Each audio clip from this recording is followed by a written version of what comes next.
I'm Bill Sweet and welcome to the Dad Bod. My dad was a jeans and flannel or a jeans and t-shirt kind of guy. I really don't remember seeing him ever wear anything other than that. Well, except for this one time when I was about 16, I had a bunch of friends over and he was walking around in what I can only describe to be a 10-year-old pair of tighty-whities. But the point is, I didn't learn anything about dressing nice from him. No disrespect to him, he didn't know, so he couldn't teach me. He didn't think it was important, so I grew up not thinking it was important. It wasn't until much later in my life that I realized how important it is to dress nice. So it wasn't until much later in my life that I started learning about men's fashion. I spent a lot, and I still do spend a good amount of time watching and reading and trying out new things to better my understanding about men's fashion, because it's always changing. The traditional styles, they usually don't change, but they do sometimes combine with new trends and technology, and the new styles and the new trends are always changing. The goal for this video is to help teach you what to wear with a navy sports coat or blazer. And by navy, I mean the color navy, not this kind of navy. Hey, who's that handsome young man? Oh wait, that's me. So the first thing we need to do is to go over the differences between a suit, a sports coat, and a blazer, because many people don't fully understand that there is a difference. And nowadays, the term blazer and sports coat are often used interchangeably even at menswear clothing stores. First, you have a suit jacket. A suit jacket is a part of a suit. It was made from the same fabric at the same time as the suit. And for this, the jacket, the pants, and the vest, they're all made from the same material. It's the most formal of the three. Oftentimes it had padded shoulders and a canvas lining. It's something that you would wear when you need to dress up. They're usually made out of solid colors with little to no patterns, sometimes pinstripes, but mostly solid colors. Then you have the sports coat or the odd jacket. It's the same thing. If you have just a suit jacket and not the matching vest and pants, it's a sports coat. It also works if you just take the jacket off of your suit and wear just that. It's a sports coat. I mean, that's basically what it is. It's just the jacket part of a suit. But there are far less formal versions of this as well, because it is a casual outfit.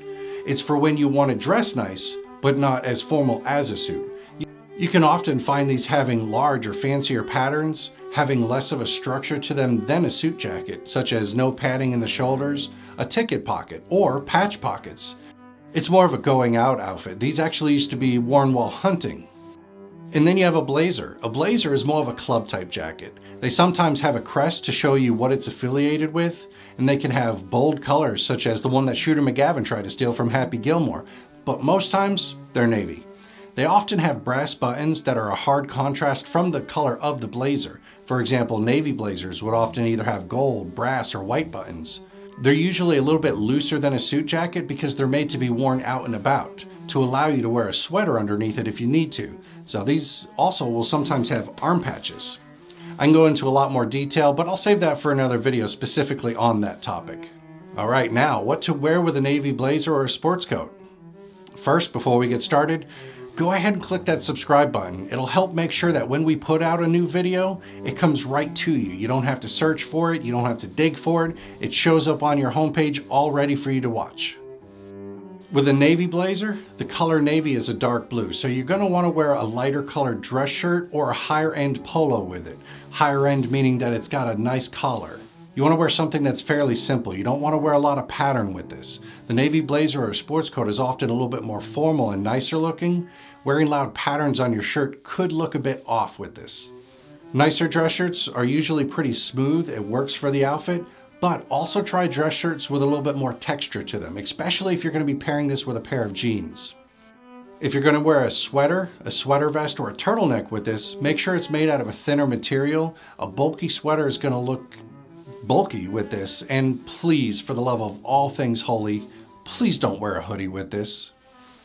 If you have a proper fitting shirt, sweater, or a t-shirt, you can sometimes get away with wearing it with a sports coat or a blazer without a dress shirt. It's extremely casual. For this, you want to wear something that's a little bit more similar in color to the jacket, so a darker color or a blue would work best here. V-necks do tend to look better with a jacket than a crew cut shirt, and oftentimes it's best to avoid graphics on your shirt, but if you really want to, go for a simple graphic. It's usually best not to wear a necktie with this. usually, but not always. A tie is quite formal, and sometimes it's going to come off as mismatched with this. If you really want to wear a tie, try going for something a little bit more casual, such as a knit tie or a wool tie. And if you want to add a little bit more personality to the outfit, a pocket square is always a good option. For the pants, you want to wear a nice pair of slacks or dress pants. Just make sure they're not navy. You don't want to look like you tried to match but failed. If you want to wear a matching coat and pants, then wear a suit where the fabric matches completely. If you're trying to wear a blazer or an odd jacket or a sports coat, then make sure the pants clearly do not match the jacket. I'm talking about gray or charcoal pants. There's a huge range of different shades of gray that you can use that are going to look really nice with this blazer. Light or tan khakis, chinos, they're going to be a little bit less formal, but they're also going to look great. You can wear jeans, but only if they're a nice pair, meaning they don't have tears, they don't have holes, and they're not distressed. You're more often going to want to go for a darker indigo colored pair of jeans, or even black. Wearing the regular lighter colored denim could make this outfit look a little bit off. You also want to try to match the formality. The more textured the fabric of the blazer or jacket, the better that they're going to look with jeans. The more formal the jacket looks, the more mismatched it may look with the jeans. And you're also going to want to go with a slim or a tapered fit with your jeans. Relaxed and baggy style jeans, they don't work with this kind of outfit. It just looks sloppy. You also want to make sure you wear a belt. You can often skip a belt when you're wearing a suit, but that's because the suit has the same fabric above and below the waist. With this, you really need a belt to help pull the top and the bottom of the clothing together. Again, with the shoes, you want to try to match the formality of the outfit. If you're wearing slacks and a dress shirt, go for more of a brogue shoes or derby shoes or monk strap. Slip-ons, loafers, and boat shoes, they're a little bit less formal, but they can still work in this type of a situation. Even Chelsea boots can add a nice touch. Brown is more often the better option. Black can be worn, but only if you have a darker gray pair of pants to bring them into the outfit. And if you're aiming for a slightly less formal look by wearing more texture or jeans, then you might oftentimes be better off skipping the brogue or the derby shoes and going with the slightly less formal loafers, Chelsea boots, or even a nice pair of simple sneakers. Sneakers with this outfit can be a bit tricky. It's best not to wear a pair of running shoes. Instead, go for more of a refined pair of minimalistic sneakers. Leather sneakers are great. It's better when wearing a polo or a t-shirt because the shirt knocks down the formality to match the sneakers. One last thing is your cologne. If you're wanting to look great in your outfit, you also have to smell great, but not everybody can afford to spend hundreds of dollars on cologne.